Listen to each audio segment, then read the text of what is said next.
पुढची बातमी पाहूयात। मुंबई गोवा महामार्गावरील वाहतूक सुरळीत आता करण्यात आलेली आहे। माणगाव येथील कळमजे पुलावरून वाहतूक पूर्ववत करण्यात आली असून आता सध्या ही वाहतूक पूर्वपदावरती आलेली आहे। रात्री जवळजवळ 5 तास पूल वाहतुकीसाठी हा बंद होता। कळमजे येथील नदीचं पाणी वाढल्यानं वाहतूक ही बंद करण्यात आलेली होती।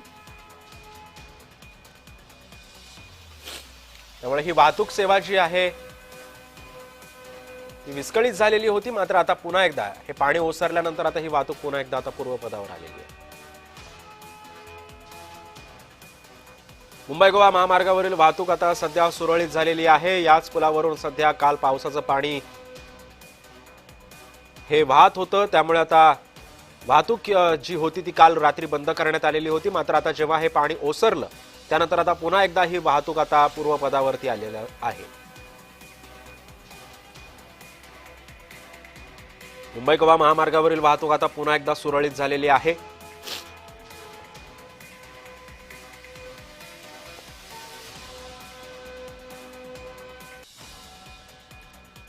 याच पुलावरून काल पाणी वाहत होतं आणि त्यामुळे ही वाहतूक जी आहे ती बंद करण्यात आलेली होती। या संदर्भामध्ये अधिक माहिती देतात आमचे प्रतिनिधी अजेश नाडकर। सध्या आपल्या सोबत आहे अजेश।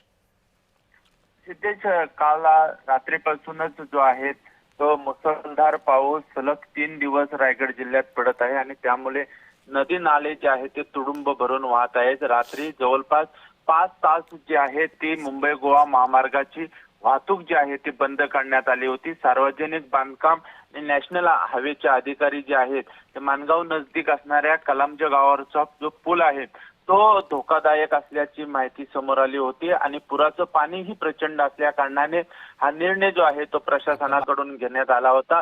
पर्यायी निजामपूर असा खोपोली मार्ग प्रवाशांनी वापरावा अशी सूचना देखील देण्यात आली होती।